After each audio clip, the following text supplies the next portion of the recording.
What up, Mike? Toronto. VK on the beat. Check.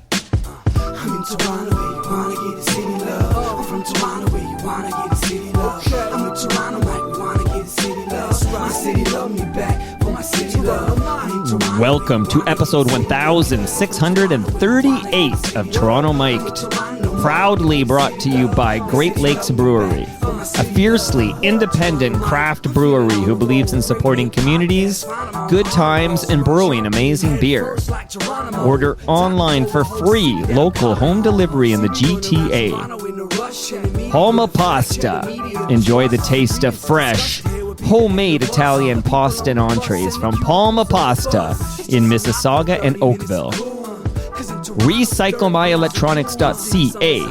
Committing to our planet's future means properly recycling our electronics of the past. Building Toronto's Skyline, a podcast and book from Nick Iones, sponsored by Fusion Corp Construction Management, Inc. And Ridley Funeral Home, pillars of the community since 1921. Joining me today to discuss the shelter at Lakeshore and 3rd in South Etobicoke, it's Bruce Davis. Bruce, they're saying Bruce. How you doing, Bruce?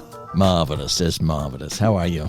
Good to meet you. And I saw you checking out the swag in front of you. You didn't know you'd be here to have a serious discussion and then leave with gifts, did you? I don't know if you know this, but I used to own a brewery. No. Tell me about this. I had a craft brewery in Gananoque called the Gananoque Brewing Company. I had it for 8 years. And then I found out that I was celiac, so I couldn't drink the beer, but and I sold the company, but it was phenomenal. It was a lot of fun, and the folks at Great Lakes were actually helpful when I got started, so... Anyway. The Bullitt family there, and Peter Bullitt, the current owner. Yeah. Okay, so this celiac news right off the top. I'm sorry to hear this because most of my gifts, if not almost all of my gifts, have celiac. I know. I'm looking at the pasta here. I'm thinking, like you can't touch a lasagna. I have friends. Okay, so I'll give you a large. I feel like Monty Hall right now, and we're gonna get serious. This is a serious subject, and you're the man of the answers to the questions, but. You will leave here, your friends will benefit, but you will leave here with a Palma Pasta lasagna and some fresh craft beer from Great Lakes Brewery. Amazing. That's and you great. Can't touch any of it. No. But you know, there's Ridley Funeral Home has a, what is this? Measuring tape. Measuring tape, so you can measure my casket before I leave. and when will they expect the body, Bruce? Yeah. How much time do we have left? What's the old Mark Twain I think the reports of my death have been greatly exaggerated. That's exactly right. Anyway. Shout out to Sam Clemens here. Yeah. Okay, so Bruce, we're going to talk about 66 3rd Street. Yes, yeah. Your name and contact number was provided to me by Amber Morley. Yes. Who's a dear FOTM, friend of Toronto Mic'd. And Amber Morley is she's a city councilor. She was elected. Deputy Mayor, yes. Absolutely. Yeah. And she's doing great work at Nathan Field, at City Hall. So let's find out a little bit who you are, and then I will just literally pepper you with the many questions I've collected.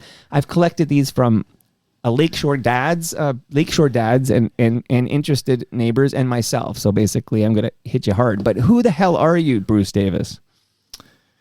Well, there are many versions of truth. Former brewer. No, I had a brewery. I have lived in the Lakeshore since '87, I think. Same house, same wife, same kids. Look at you, you're doing it right. Since 1987. And when we moved down here, it was interesting because it was very blue collar, and all my friends said, "Oh, you've moved to the Lakeshore." Oh, and it had this reputation, capital R reputation. Yeah. And I've really seen a lot of changes in recent years. But so we came here originally from Montreal. Then I went to Queens and did a stint in Ottawa, a political stint, and then I came to Toronto and moved to the Lakeshore a long time ago. I've run for office a couple of times down here. I think the first time I ran for politics in the Lakeshore was 1990, so that's 34 years ago. Wow.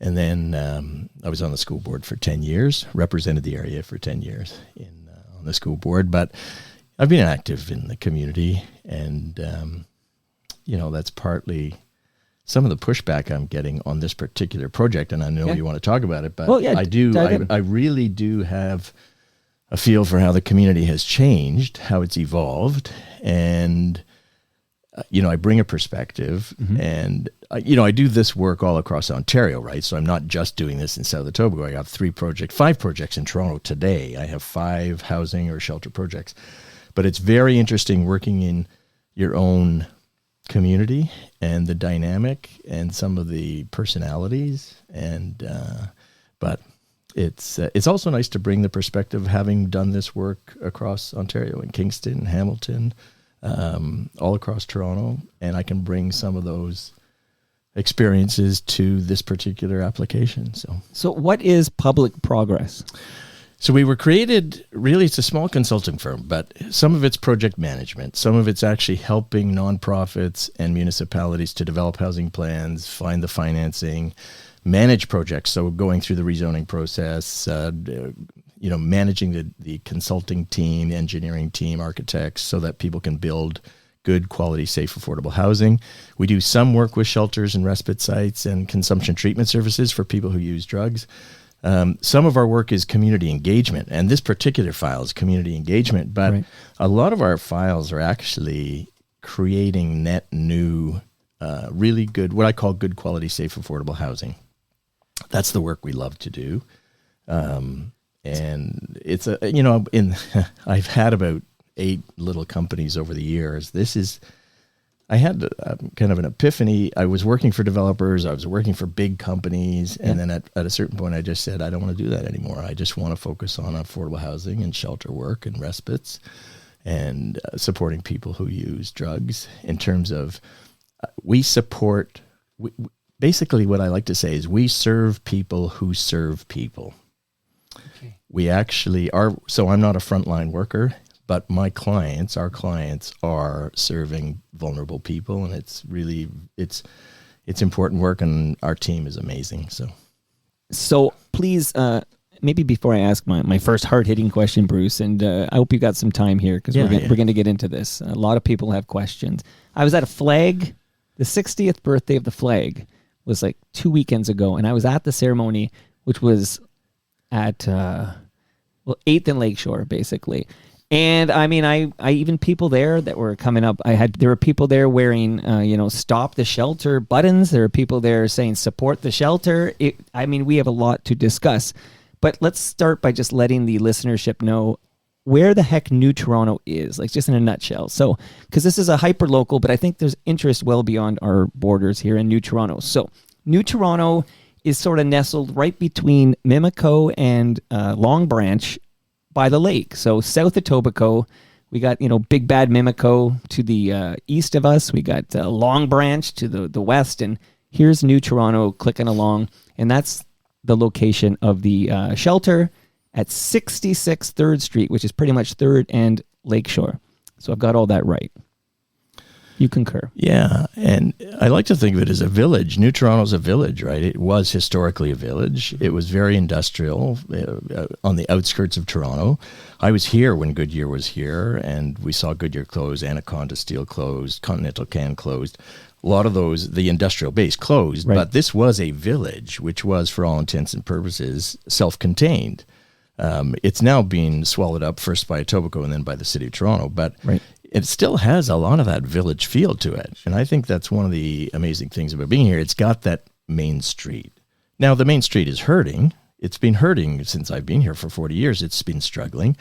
But it has that the high street feel to it, or the main street feel to it. It has a neighborhood feel to it. And I've heard loud and clear from people that they see this village at an inflection point. And that's, I think, important. Something that we talk about today is how to make sure that village is still an amazing, great place to raise a family and to grow old and to play hockey on the street. So, but it has that village feel to it. Who hired you? Like I'm trying to understand. You're not an elected official, so you're not a politician. But so who hired you? Can you disclose, how much you're getting money-wise? That's one of the big questions is, How did Bruce Davis get tied to this 66 3rd Street shelter? And I know a lot of it's personal. It's peculiar, too, because I do this, as I said, I do this work all across Ontario, and I've never been asked all of these personal questions like that. But The short version is I've been doing work for the City of Toronto. Our firm has been doing work for the City of Toronto probably for 10 years, 15 years. Planning department, public health department, housing secretariat, shelter support and housing. We've done work for economic development on different files. And we did work back in 2016, 2017, helping the city to redesign its consultation process because it wasn't working. The way that they were bringing shelters to the community wasn't working. So we played a role, and I developed a charrette and brought in residence groups and BIAs and planners and consultants. We brought people in and operators, and we tried to redesign the public consultation process for shelters. The city has then since rolled out respite sites and shelters. We are one of probably 4 or 5 companies in the city that does this kind of work. So when the city developed its plan to roll out 20 new shelters, they put out a call, and I was already on an approved vendor list. Our firm was already on an approved vendor list, and they put out a call, and they said, we're doing this. We have to get all of these firms up and running, submit a proposal, which we did. We submitted a proposal for 3 sites, and because it's actually a lot cheaper if we do 3 than if we're just doing 1. And that proposal, I think including staff time, printing the flyers, booking the meeting rooms, all of the bells and whistles. We have like a call center that we operate. All of that for 3 sites, I think was $200K. Now that's not my fee. People in the neighborhood say you're getting rich, and I drive a 15-year-old Honda Civic. As my daughter says, all they have to do is see your car. You're not getting rich at this, right. But that was the fee for the 3 sites. So I'm doing one right now in South Etobicoke. I'm doing one in Ward 9, and I'm doing one in York Centre. I don't know if that money will actually be spent because we have to track all of our time, but that's the budget. So it's not our fee, that's the budget for a year for 3 sites. So okay.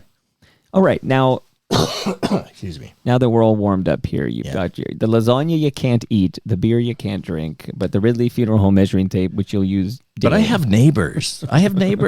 My neighbors still like me. Well, they're going to like you more when you say, hey, come on over for some lasagna and beer. So you're in good shape. So the fact is, a shelter is scheduled to open at 66 3rd Street, and the timelines I see are like between 2028 and 2030. That's what I'm reading. Basically, I guess I'm wondering, so right now there's a parking lot there. So my first question, Bruce, is why do we need this shelter? Well, if you look across the city, if you go on the TTC, if you go to a bank ATM, if you, go anywhere, anytime, you can see that there are people in distress in the city. You go to the park, you can see people in distress. You can see that there are people who are unhoused. Now, some are very obvious in an encampment. Some are maybe hidden. They're sleeping on somebody's couch, or they're being bumped from place to place. But every night, we've got 12,000 individuals who do not have a regular, safe, permanent home. So the city has this predicament. Now, today, the city is spending sometimes up to $250 a night on hotel rooms. $250 a night. Think about that for a second. Yeah. That's not a month. That's $250 a night. Yeah. And so the city staff presented a report to council and said, look, we have to scale back our use of hotel shelters, but at the same time, we want better quality facilities, neighborhood scale, that we think we can disperse around the city. That was their strategy, and that was approved by council. So that's this, what they call HSIS, the Housing Services Capital Infrastructure Plan. That was approved by council. And then they set about looking across the city to say, where are these services needed, and where are the supports that could help these folks to succeed? And at the same time, they went out and did a real estate analysis. So there's 2 streams. Part of it is kind of a real estate stream where city staff, the real estate management staff and Create TO went out and looked at physical sites, and then the housing services or the shelter services staff looked and said, where do we need these shelters? So where that Venn diagram overlapped, Right. they came out and they said, here's 6 new sites. And then there'll be 6 more sites, and then there'll be 6 more sites. But this one on 66th 3rd was part of that first tranche. So you mentioned there's going to be 20 correct, yeah, of these new purpose-built shelter sites that's planned citywide. Yeah. And you got 6. So one of the first of the 6 that we're talking about is 66th 3rd Street. Right. So as you can imagine, one of the big questions that I was hit with is why this location? So maybe can you speak to like what is the criteria? Why was this location chosen? And then I'll pepper you a follow-up question. So I would separate location from the site. So location is more generalized, and it might say this area. Why this area? And then separately, why this site? Why this parcel of land?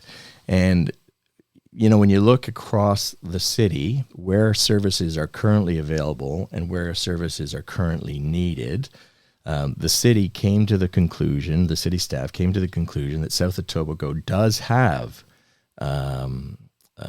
unhoused people, and we only have one shelter up near San Remo, just off Mimico Village. I think it's on Newcastle. There's a very small one. There aren't other homeless shelters in South Etobicoke, so the city staff said we're looking in this area. So I would say that's the reason for this location generally. That particular site, it's peculiar. It is small. It's a small footprint. It's nestled in behind Woods Manor. As soon as I saw it, I thought, oh boy. As soon as I saw this site being recommended, I thought, okay, here are some things we have to take into account. And I didn't pick the site, I didn't recommend the site. I didn't pick the site. But the people who pick the site, they're not politicians, right? No, they're city officials. They're city officials. So they went through Create TO and Corporate Real Estate Management, and in this case, Toronto Parking Authority, together reviewed a number of sites. Now, I haven't seen the detailed analysis, and I haven't seen the weighting of this site versus another site. As I said, I found out about it a day before it was announced. I think the councillor found out about it a day before it was announced. And, the way the city makes these decisions is the councillor does not decide. Right. The council itself, all the politicians, they do not decide on the site. That they've made that decision. I was explaining to the BIA the other night. I met with the Lakeshore Village Business Improvement Area, and I said, guys, we do not get to decide. We don't. And you may not like it, but that's the way it has been set up. Well, this touches, again, we're going to bounce around a bit because there's a lot flying around, but everybody who is against this, and we'll talk about why and all these things, and they basically want to know why weren't the residents of the neighborhood consulted, because we just found out when there was an announcement, hey, this is happening. And people are wondering why there was no consultation before a site was chosen. Right. So the way the city process works is it's been delegated to staff. Right. They don't ask councillors. They don't ask the community in advance. And let's turn this around a little bit. Yeah, let's please. just turn this around, because I see this in every single case. And I'm not,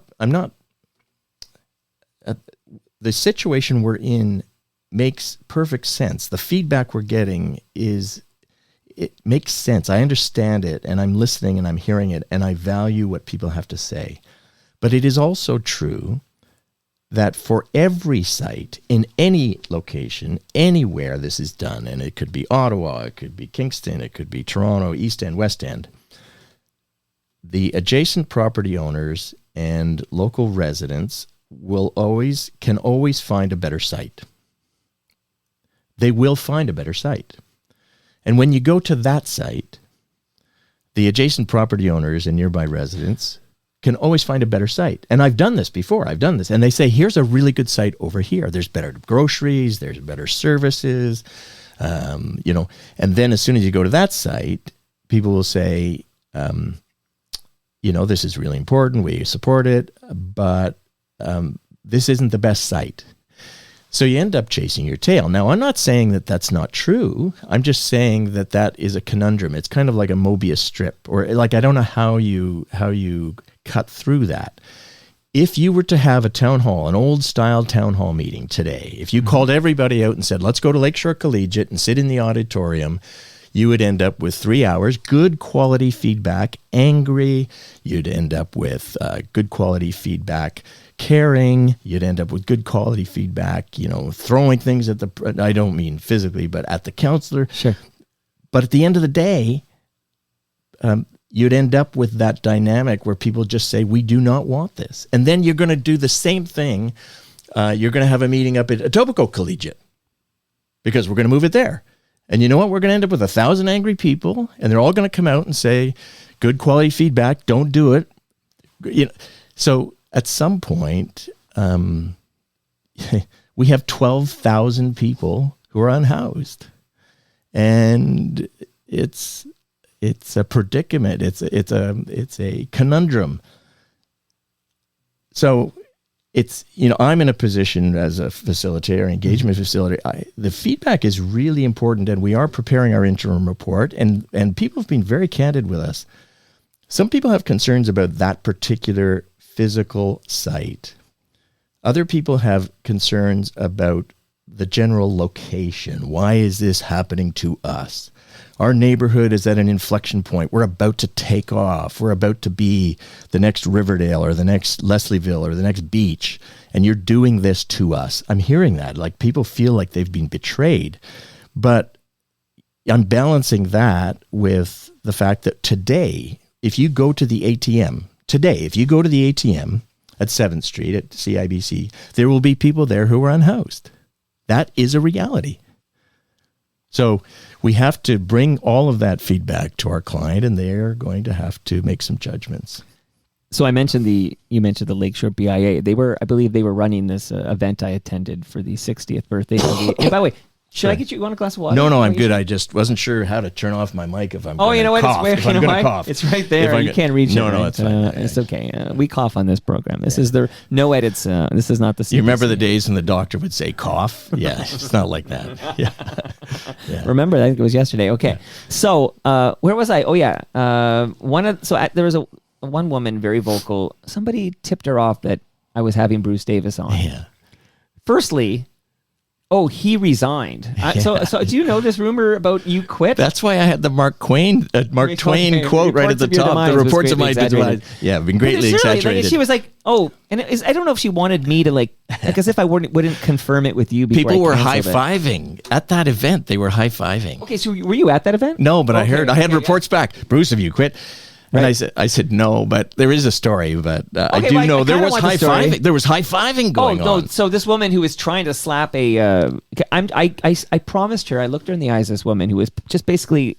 I got a lot of NIMBY vibes from her, to be quite honest, which is not in my backyard. I don't use that phrase. But I can use it. I got that vibe from her, and I looked at her and said, "I'm not coming into this thing pro-shelter or anti-shelter. I want to have a conversation with Bruce Davis about why we need it, why the site was chosen, is it the best chosen location, and how can the community ensure it's successful?" Because at the end of the day, Bruce, and I'm speaking for myself here, I don't think you disagree though, but we're talking about vulnerable human beings. Yeah. Like, these are people. Yeah, I know, yeah.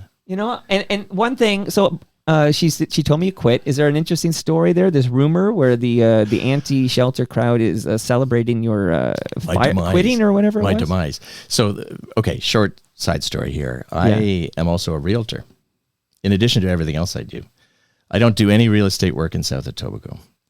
My practice is really to help nonprofits and churches and municipalities to acquire land for affordable housing or to acquire apartment buildings that they can turn into co-ops. So that's what I do. That's my real estate practice. Okay. However, my license was attached to a very prominent real estate company in Long Branch. They've been there for 3 generations. They're an amazing firm. I do not want to mention their name because they really do not deserve any of this shit, okay?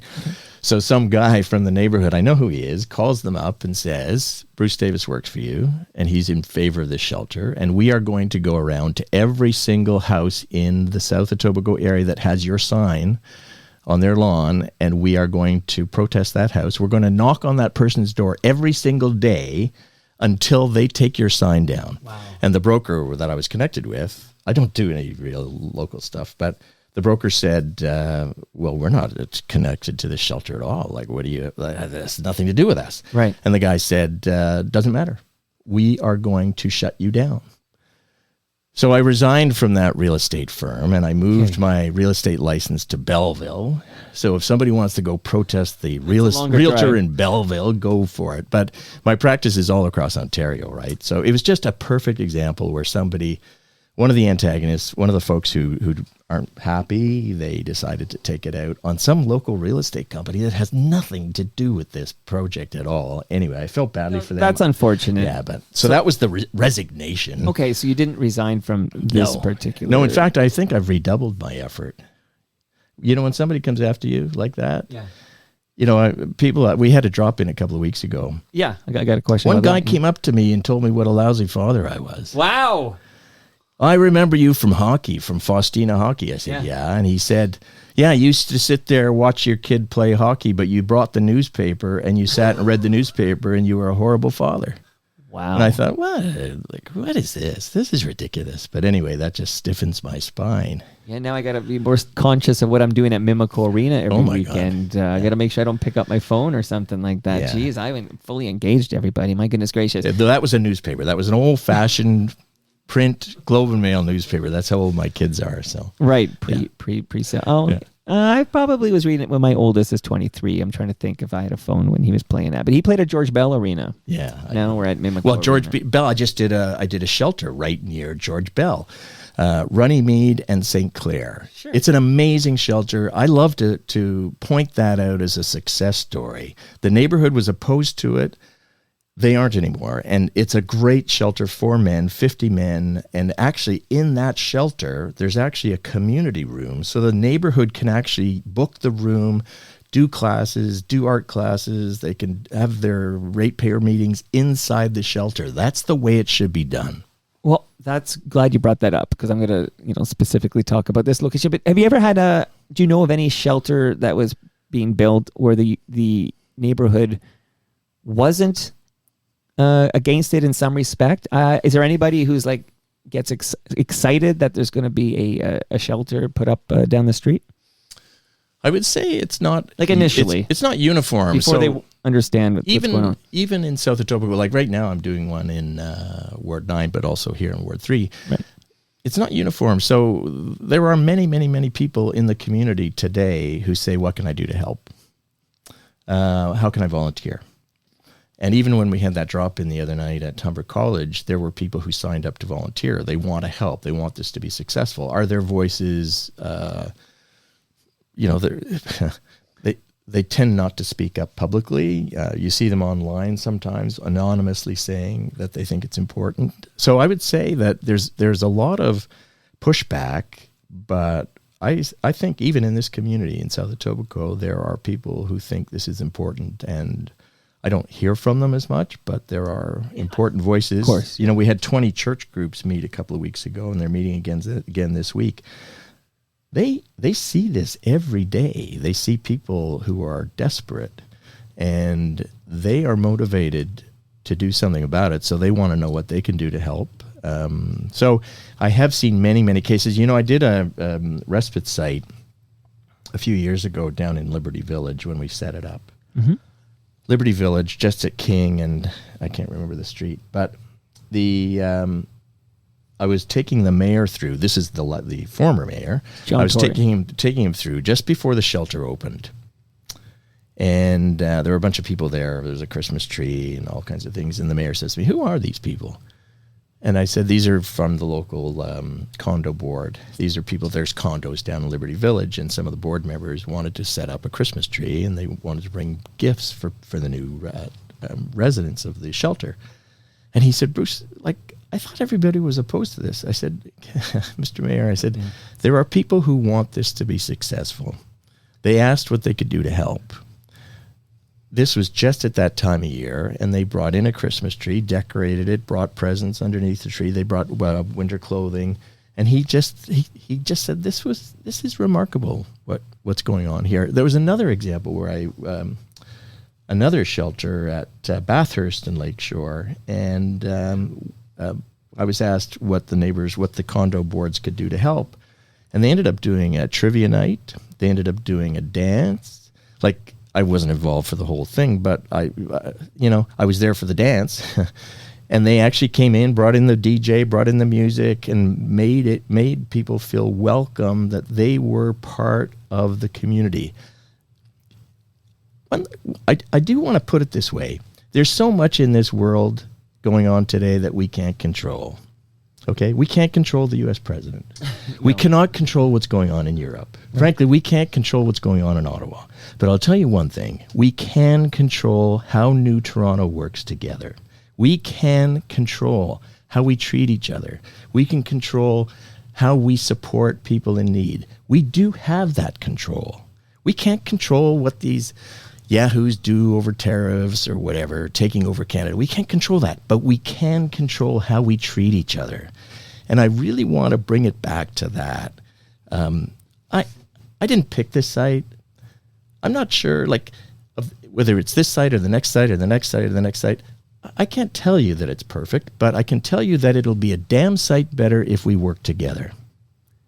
So, Bruce, you said you didn't pick that site, which we understand, but do you think that is an appropriate site for this proposed shelter? And at some point, Sue, I'm going to ask you to give me some more details on what exactly this shelter is going to look like. Well, I mean, not architecturally, but like what's involved, who's going to be living there, et cetera, in our community. But do you think that's a decent site? Because you dropped the name, and I got to remember, not everybody listening is fluent in New Toronto lexicon, but you dropped the name of the manor. What's it called again? The Woods Manor. Woods Manor, right? Yeah, what is, there is a school down the street. So I'm just giving you the facts that there's a school. I think it's called 7th Street School, but is it Second? That one's 2nd Street. 2nd Street, and there's 7th. So you're right between the two. Right. Yeah, 2nd Street. I was there this morning. Okay, so there's schools, 2 schools nearby. There's like an old age home or something right there. Yeah. So do you think this is an appropriate location for the shelter? Let's address the school issue first, and then I'll answer your question. But in many cases, these sites are across the street from schools. I'm working on one in Ward 9. There are 6 schools within. You can throw a stone. Okay, 6 schools or childcares. Sure. I did one on Cedarvale at Trenton and Cedarvale in East York. It's literally across the street from Park School, across the street from Stan Wadlow Park.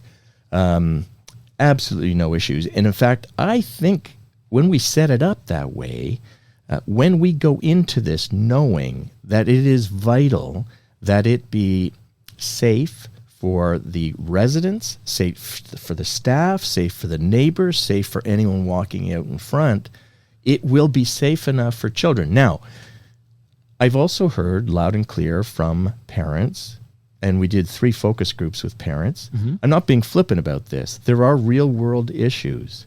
So that is going in our report. How can we mitigate this? But the fact that there's a school 3 blocks away, I don't think that means you can't have some kind of shelter there. In every one of these sites that I'm seeing, you are within, as I said, you can throw a rock and hit a school. I think that means we have to be very, very clear and disciplined about how the operator manages this. And, I think the other thing is a lot of the sites that I see there are no police issues. There are no safety issues. There are none, so I know we have a caricature or a trope about what shelters are like, but I go into these sites and not everyone's perfect, but they're great. They're really, really good. So come back to the site. You've asked me about that site. I think the site is constrained. I'm just being straightforward. I think it's a very tight site, very small footprint. It is nestled in behind Woods Manor. Now, that can work if you set it up for success, but it's also it's a context that has to be managed. So we bring that back to our client and we say, here are some issues at Woods Manor. Today, they currently have some safety issues, okay? They have penetration, people coming into the building. They have unit takeovers where there are people in the building. I'm not sugarcoating this. This is I'm- real this world. is what I was hoping This is for. real Yeah. world. So we go back to our client. We say, here's the context, folks. So when we set this up, these are some things that we have to address, and we have to be clear about it. And I'm not trying to be Pollyanna. You're trying to put a particular use in a very complicated city, and could it be successful at this site? Yes. Is this site perfect? No. Is there any perfect site? No. This woman who was passionately, excitedly telling me that Bruce Davis had quit, and you know, and I told her, and again, I looked her in the eyes, and I said, I'm going to just be objective, and I'm going to ask questions, and I'm going to be very interested as a member of the community, but also I'm a compassionate person, and I'll share an anecdote about my most recent guest in just a moment. But I think in this conversation, she said that it's not too late. This was her point. Like, it's not too late. We can stop this shelter from coming in to 66 3rd Street. Is it something that these people can actually stop? When I'm asked that question, it's not, for me, it's not binary. And I can't give anyone advice in terms of how to stop a shelter. That's not, and from my point of view, that wouldn't be ethical for me to do that. I do describe for people the process that is still ahead. It's not going back to city council for a vote. So if you think that, you know, pressurizing the councillor Leave and Amber the alone. councillor, if you think that style of pushback will work, council doesn't even have a vote on this anymore. But I do walk them through all of the myriad steps for any project of this type. Construction and design, selecting an operator, figuring out how it will operate. Most of those decisions haven't been made, and it is conceivable that, you know, over the next 2 years that the city could make some other decisions. But we've been given the instructions that this is going ahead.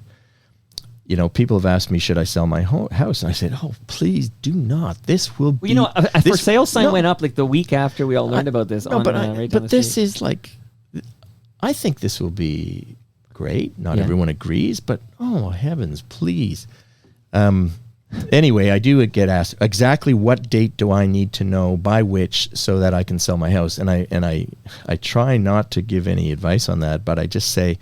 I actually think that this will be a great neighbor. Please, please don't do anything that you'll regret later. Anyway, people have to make their own judgments about that. But when she says it's a done deal, or is it a done deal, or can we still stop it? I don't know what the future holds. I know what my client has given us instructions that the decision has been made. So what I think is important for the listenership is that not a political decision. There's no vote going towards council. Peppering Amber Morley with like, you know, I want this out of my neighborhood. She doesn't have that power. Like she doesn't, there's no vote in council for her to vote on. And you know the reason for that, before Amber Morley was on council, city council delegated this to staff, and it was, you know, a different mayor, it was a different councillor at that time. They voted to take politicians out of this, precisely because it's an intractable, impossible position for them to be in. What used to happen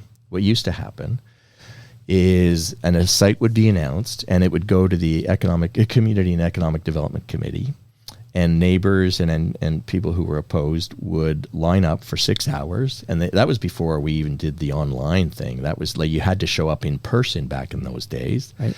And people would line and sit there for 6 hours, and they would all get their 5 minutes to speak. They would speak at the committee, and you know, 98% of the deputants were opposed, and the committee would vote in favor of it, going ahead. And then when it got to the city council would vote in favor of it. Sometimes the local councillor would vote against. Sometimes the local councillor would go around to everybody and say, guys, I'm going to vote against this, but I hope you vote in favor. Like that, all that went on. Well, today, they've just said, you know, we want you to make your best professional judgment, and these are the criteria, and we expect you to do that. And of course, many citizens aren't happy with that. But taking it away from the politicians, to me, makes great sense. Like, we have subject matter experts who can identify we have a need, here's the criteria of what we're looking for, and then simply proceed.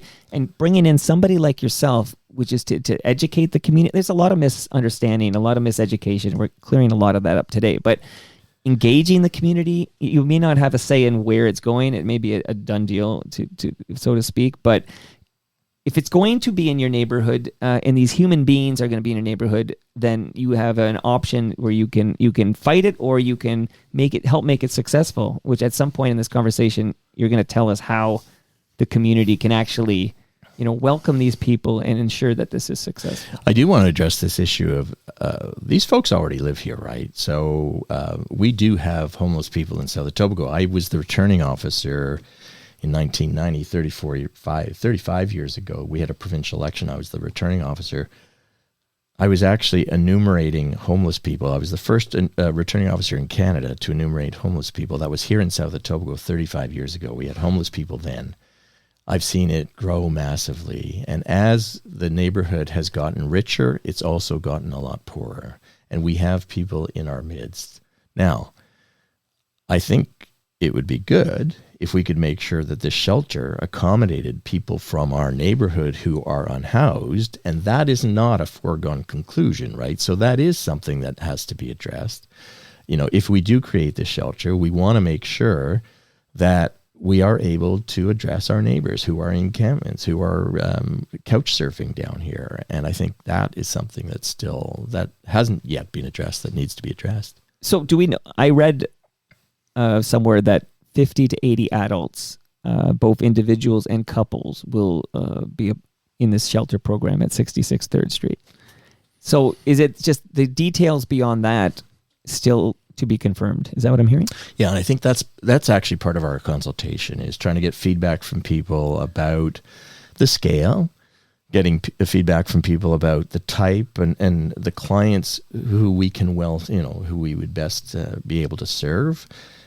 This is not going to be set up as a family shelter. That's what I understand, just based on the preliminary work that's been done.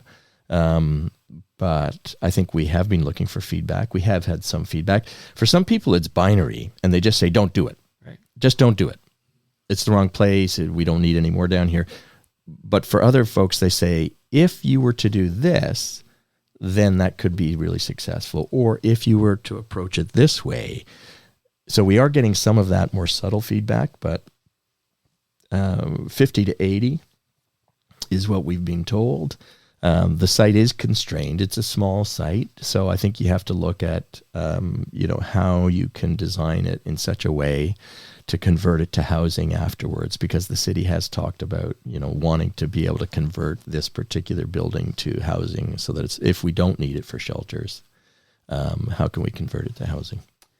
A neighbor of mine attended, you referenced the drop-in at Humber College, which was, a few weeks ago? Yeah, February 10th. February 10th, right. Yeah.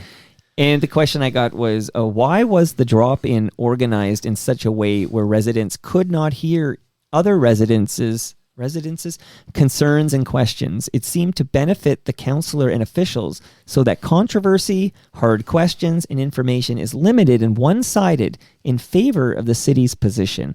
What would you say to that, gentleman? We use drop-ins a lot. So I was talking to you about the Liberty Village site. I actually converted a city transportation warehouse. Actually, it was a garage right at King, just east of Dufferin Street. There's a city transportation garage. Sure. We turned that into a drop-in center for the night. I did Fort York, the interpretation center. I used that for a drop-in center. There's a school or a community center in St. Lawrence Market. I've done these drop-ins a lot. And if you actually genuinely want to come out and talk to the employee who made the decision about that site, you can talk to them. If you want to come out and talk to someone who operates a shelter, you can go talk to them. If you want to go to someone who actually has mapped out the 20 shelter strategy, you can talk to them, like one-on-one, like you and me. Right. And you can talk to them, and they will answer you. If you want to talk to the city councillor, you can talk to them. If you want to go over and talk to the 22 Division cops, they were standing on the other side, but you can go over and talk to the 22 Division neighborhood cops. You can go and talk to them. And it's on a human scale and with personal questions. People don't always want to get up in front of 1,000 angry people at the gym and ask their question. They don't want to. It's well suited for that.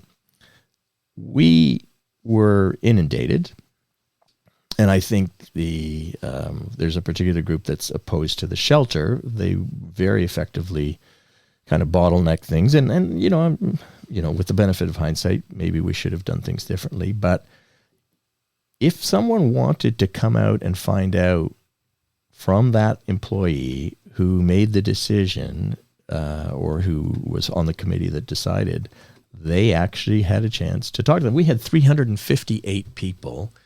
358 people came through that drop-in in 3 hours.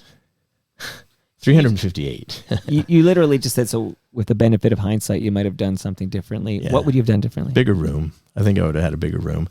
And part of it, and I'm just going to be blunt, I was worried, frankly, about, at one point there were 20 people surrounding the councillor, and then there were 30 people surrounding the councillor, and then there were 50 people surrounding the councillor. Right. So it wasn't so much an occupancy room, like it wasn't a fire code occupancy issue. It was the fact that we were into this dynamic where the councillor, and she didn't ask me to do this, but I just had to press pause because we could have ended up with 100 people. Right. Now, someone could turn around and say, well, if we just did this in the gym with 1,000 angry people, we all would have been able to ask our questions to the councillor. We wouldn't have had to do that. But the drop-in format is really, really good. I think I can't announce it today, but I actually think there is another session planned. And of course, we'll put that out through our channels. There is another session planned. I know that, but I don't have enough details to give you today. Well, before I even ask another question and share this anecdote, we doing for time? Yeah, we're doing. I think I said I'm stealing an hour, so we're 45 minutes. No, I'm good. This is good. Deep here. But if somebody listening does need to go to somewhere on the web, I mean, I noticed if you Google 66 3rd Street, the first hit is a City of Toronto page with a lot of the info you're seeking. But is there a place you would send people when they want to get updates? Toronto.ca/66 third. So it's 66 numerals and then third, THIRD. If you go there, all of the updates are on there. We just put out like a 8 or 10 page Q&A document with a lot of feedback. We're also getting emails. I get emails every morning. I get to see the email thread, and some people are on to like their 12th or 13th email. Same guy. We answer a question and then they send us another question, and then we go I think we have 600 people that have written to us or provided a survey. So we're getting some really, really good quality. And it's not support. When I say good quality, there are a lot of tough questions, but it is thoughtful. There's really good quality feedback. And I do want to point out one of the things I've mentioned to some groups. Sometimes I get into these fights or I'm put into these situations where people are saying horrible, difficult things about each other and about vulnerable people, or sometimes it's really racist stuff. I haven't heard or seen any of that. In this particular debate, I think the thoughtful, good quality feedback has been really, really good. It's not always easy to read, but it isn't anti-poor people. It's not, people who use drugs, there's stigma. It's none of that. It's not anti newcomers. It's really, really thoughtful, and I appreciate. It's been really good. Well, I'm really glad to hear that, because when they proposed a shelter at 8th Street in Lakeshore, I saw neighbors, like buddies that I live, on my street. I saw them outside of at a protest with play cards and signs and just spit coming out of their mouth, just so passionately against the shelter at 8th and Lakeshore. And I'm glad to hear that people are being reasonable about this. I do find it I find it hard because these are my neighbors too, right? And the people I see who walk dogs, and friends from hockey, and friends from different groups that I've been involved in, and I see them and they're not happy, and they're not happy with me. But I think the level of discourse has been really good. So let's just leave it at that. I'm glad to hear that. Yeah. So if you don't mind, Bruce, I'm stealing like 3 to 5 minutes of my own show here to just share an anecdote about the most recent guest. So you are episode 1638, I think. And on Saturday, I spoke with a gentleman named Mike Stafford. Do you know the name Mike Stafford? Where would I know about this? So Mike Stafford, most recently, he was the morning show host on AM 640. Okay. Yes. Okay. Before that, he had a different role at Mojo Radio. Anyways, Yes. CFRB back in the day, CFNY, the Pete and Geet show. He would do the news, and Freddie P would do the sports. Okay, so Mike Stafford was let go from his pretty lucrative job, I believe. He was a morning show guy on 640, and he was fired by Chorus for basically, he was fired for cause. I'm speaking like I'm Chorus now, but he was fired for cause, so Chorus did not offer him any severance at all. He has a lawsuit in play to try to recover some of that because he feels it was unfair, but that's still before the courts. So he got no money to go away. Mike Stafford, just a few things about Mike Stafford, who was in this basement Saturday, and there's a long conversation with the mayor there. He comes over once in a while to update us on his life. But basically, in a nutshell, Mike Stafford, very, very good and smart guy who was on radio. He gets let go, no severance. Meanwhile, his wife is battling cancer, and she's not able to make any money. So now there's no money coming in.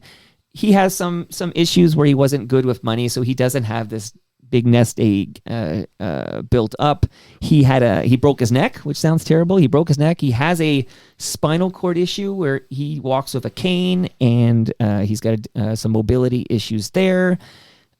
Some mental health issues come with all of the above and beyond. And basically, he was evicted from his home he was renting in South Mississauga. And Mike Stafford, this is all stuff he said. I'm not talking out of school. He put all this on the podcast, so it's all fair to discuss. But now he has no money, nowhere to live. He was paying some exorbitant amount of money for a crappy motel, he calls it. The worst motel, he said. But for night to night so that they had some shelter, okay? Long story short, they separated, him and his wife. She's still fighting cancer, but living somewhere else. And Mike Stafford, with no money, was begging for money, essentially. He's email me money so I can make it. Had no money from his job, but he was let go. Had no prospects to work for some mobility issues, some mental health reasons. If it wasn't for his sister, who took him into her apartment in Toronto and where he sleeps tonight, Mike Stafford is an unhoused person. This is a guy people, I loved hearing his voice again. I listened to him every day. He was the best morning show guy until a couple years ago. But for the grace of his sister, go Stafford. And we were talking just the other day. I said, you're coming on. And we were talking. He's like, yeah, he would need a bed in one of these proposed shelters in this city if his sister didn't have a bed for him. He had no other recourse. I got to tell you, it's hard to hear these stories, and our families, every family has people who, brothers or siblings or uncles or extended family, cousins. Every family is touched by poverty, touched by job loss, touched by illness or mental illness, touched sometimes by addiction issues. Mm-hmm. Every family has a connection to this issue. And part of it is how do we respond to that? How do we respond to that as a community? Now, you can respond on a one-on-one by taking someone in or doing some volunteer work. You can support people who support people. You can look at how the village is working. You can look at how the province is working. You can look at policy issues. Some people address that by saying, we have to change the way that rent control works. You can approach it in different ways. But now today, in our neighborhood, in our little village, we are faced with this. And I would just ask people to say, how can we do this? I'd like to get to the point where people from other parts of the city come to us and say, how did you do that? That was That was great. Like, I would like this to be a success so that other people can say, can we emulate what you've done there? How can we bring people together so that this is successful, so that the operator is successful, so that people in this shelter thrive and they don't stay there long, but they're able to move into the next thing. So I think we can respond to individual crisis, one-on-one, and I would encourage people to do that. Or you can be part of a group, like a faith group, or like a feeding group that comes out every Friday to provide meals. Or you can approach it from a policy point of view and address things from that perspective. In this particular case, now, today, this month, in our little village, we have to decide. That's what I want people to address. How can we work together so that this is so good that people will say, let's do it the way New Toronto did it? That would be cool. That would be very, very cool. And on the heels of that Stafford story, Bruce, I don't think people realize how precarious it all is. And I try to bring the humanity back to this whenever I talk to somebody who's foaming at the mouth. Get this out of my backyard, not in my backyard. How precarious it all is. You talked about addiction issues and mental health. And I mean, be it my son, my father, that voice you hear on the radio, it is far more precarious than many of us want to acknowledge. But at the end of the day, these are human beings and they're vulnerable and they need support. And if we can support them at 66 3rd Street, I guess how I'd like to end this conversation is with you in as much detail as you can, telling the community, telling the Lakeshore Dads group I'm a part of on WhatsApp, telling the people who are maybe hesitant to accept that this is happening, still trying to fight it, still hammering Amber Morley's phone line. Please tell us in this community how we can help this shelter at 66 3rd Street be successful, so the people who live there go on and are able to provide for themselves going forward. And with regards to housing, how can we help this be successful? I had one group this is Runnymede in St. Clair, and there was a lot of opposition in the neighborhood, and the councillor was very strongly opposed, and it went to council and it got approved. That was back in the day when they did it that way. And then we created something called Embrace. We actually created an Embrace committee. And the Embrace committee was local people who said, I'm not here to fight it. I don't even know what I can do, but I want to be on the committee that embraces this. And I'm not a rabble-rousing, progressive, whatever. I don't entirely know what I can do to help, but I want to be part of this. So we created an Embrace committee before it was even opened, and met several times, and the counselor came out to the meeting, and she would come out to the regular meetings. And now when I look back at that, the neighbors, I've talked to adjacent property owners. They are thrilled to death with how well it's working. I bumped into the counselor many times downtown, and she says, Bruce, that's the way to do it. Let's actually say we don't entirely know how we can help, but we just want to come to the table and help the operator, help the new residents. This could be a settlement house. We don't know this. It could end up being for newcomers. Well, how can we help those folks to get launched in Canada? Or it could be a seniors shelter. We don't know that. And how can we connect them with Woods Manor next door? Or it could be for adults, or it could be for couples. We don't know, but if you want to be part of the solution, put your hand up. If people want to reach out to you regarding 66 3rd Street, is there a way to contact you at Progress Public Progress. Public Progress. Yeah, not They to be can confused. they can write to me at publicprogressbruce@gmail.com, or we actually have an email set up for this. It's 66third@gmail.com, and I see all those emails. And put your hand up. Put your hand up. Hey, man, thanks for dropping by and having this chat with me today, Bruce. I appreciate it, bud. Yeah, thanks. And that brings us to the end of our 1638th show. Go to torontomike.com for all your Toronto Mike needs. Follow me on Blue Sky. I'm at torontomike.com. Much love to all who made this possible. Again, that's Great Lakes Brewery, Palma Pasta, recyclemyelectronics.ca, Building Toronto Skyline, and Ridley Funeral Home. They're in New Toronto, 14th and Lakeshore. See you all at 2 p.m. Amin Bhatia is going to drop by. That man played on Thriller by Michael Jackson. It's going to be a great chat. See you all then.